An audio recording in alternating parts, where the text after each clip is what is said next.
every time we dive into an analysis of Gen V on this channel, especially after the last season, we always end up talking about Marie as the ultimate super, the most powerful one we have ever seen. The girl who performs miracles and can practically defeat anyone.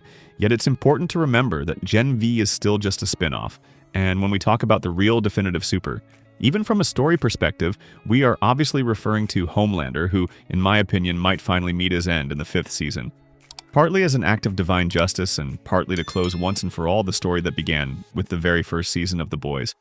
So the big question is, will she really be the one to face and defeat Homelander? And more importantly, will she actually be capable of doing it? In today's video, I'll tell you exactly what I think. Whether Marie truly has what it takes to stand against the strongest super ever. And if I believe that's something we'll actually see happen within the series. Welcome to Contingency Plans. This channel is still young but growing fast, and I want to take this moment to thank you all. Because in just 1 month and 2 days, we've reached 1,000 subscribers, which to me is incredible. So really thank you for the support, and for anyone new here, remember this space is dedicated to the strongest characters across fictional universes, to their power and how to defeat them, so today's video fits perfectly with that theme. And with that said, I'd say we can jump straight into the analysis, and of course we start with Marie. Technically, this should be an analysis, so by tradition, I should tell you at the end whether Marie could really kill Homelander or not. But I prefer to start from a simple assumption because for me, based on what we've seen so far, and especially on how fast her powers are evolving, sooner or later Marie will absolutely be able to bring Homelander down. Let's begin with her abilities. And with what makes them unique, Marie Moreau is not just another super. She's a living weapon created almost by accident. A person who learned to turn her own blood into both a blade and a shield. Her power is not just about destruction, it's about control, precision, and creativity. She has learned to use her veins like circuits, to move blood as if it were a living extension of her body. And that already places her on another level compared to Newman, who in the end has always been limited to quick decapitations and shock attacks. Marie's potential is far wider. She can weaponize every drop of blood around her, even draw it from others to create whips, daggers, or streams that can both attack and defend at the same time. Imagine that kind of precision against someone like Homelander, who has always relied on brute strength, laser vision, and intimidation. In a sense, Marie represents the opposite of him. She's fragile, grounded, deeply human, yet her power grows through emotion and trauma, and that makes her dangerous in a way that Homelander could never predict.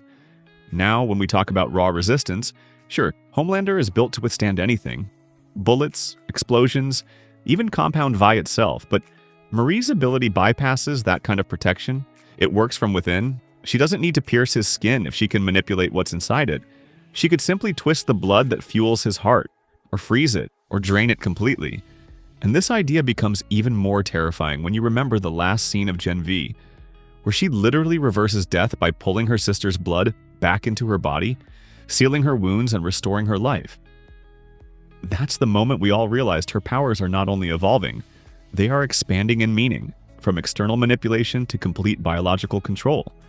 If she can reverse death, she can also cause it in ways far more refined than a simple explosion, and that's why I believe that one day she could neutralize Homelander without even touching him. She could stop his body from regenerating, collapse his system from the inside, or simply make him fall unconscious by cutting off blood flow to his brain. And we can also imagine her using her power in combination with environmental factors, turning debris, liquids, or weapons into extensions of her own abilities, controlling space around her in ways that increase both her offense and defense, without relying solely on brute force. She could even anticipate attacks, manipulating opponents' blood indirectly to slow movements or create distractions. She could weigh her options, calculate risks, and act with a strategy that goes beyond brute force, always thinking ahead, considering where allies and enemies are positioned, and adapting to changing conditions.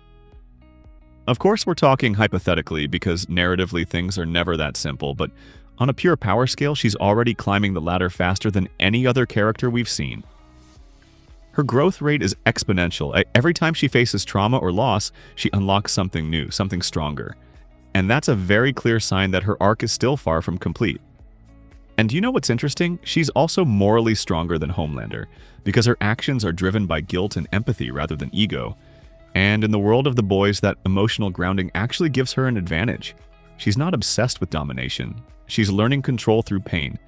And that emotional resilience could allow her to stay focused where Homelander would lose control, so even if physically he remains the powerhouse, Marie's awareness, intelligence, and strategic mind make her far more adaptable, and that's why, for me, when her powers reach their full potential, she could defeat him without doubt. Now, if you ask me, will the show actually let Marie do it? The answer is no, and that has nothing to do with power levels. For me, at a purely strength-based level, she could absolutely do it. But the real reason she won't has to do with narrative choices, which we will discuss in the next part. It's true that Marie is one of the most incredible supers we've seen, especially if we consider her among the so-called good guys. But obviously, if we have to imagine a final confrontation that will lead to Homelander's downfall sooner or later, most people are not thinking about her. The attention is naturally drawn to Butcher, and the reason why Butcher and Homelander will eventually clash goes far beyond simple storytelling. We are talking about a personal vendetta, a conflict that has been written into the narrative since the very first episode of the series, so sooner or later the two are destined to face each other. On this channel, in the last video, we even explored Butcher's abilities and how I think they could be enhanced in order to create an engaging battle against Homelander. Now, what do I want to say with this? Does it mean Marie won't have any role? Not at all. In fact, it's worth connecting this to the comics. And I always mention that when discussing The Boys, the comics are completely different from the show, and that's perfectly fine. But in the comics, how does Homelander die? Again, spoiler alert for those who haven't read them. Butcher faces Homelander one-on-one. There's a major revelation. Black Noir turns out to be a clone of Homelander, so the battle is redirected. And in the end, Butcher kills Black Noir, who is actually the real target, the one who harmed his wife.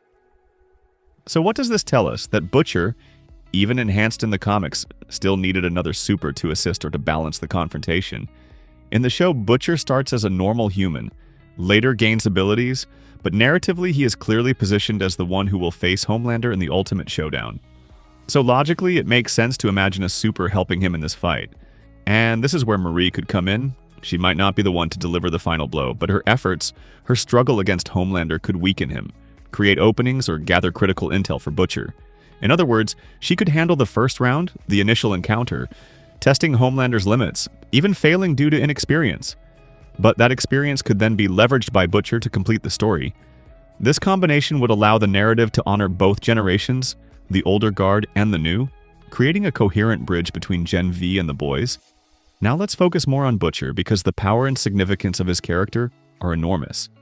He represents the human element in a world of supers. His strength is not just physical, it is mental, emotional, and tactical.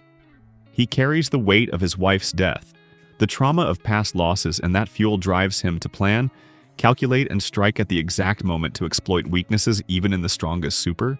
Homelander may be faster, stronger, nearly indestructible, but Butcher's intelligence and relentless determination make him uniquely dangerous.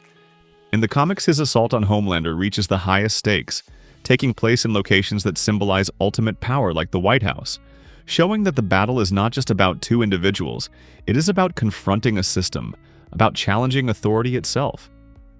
Narratively, this is critical because placing a human like Butcher against a figure as godlike as Homelander emphasizes the tension between ordinary morality and overwhelming power.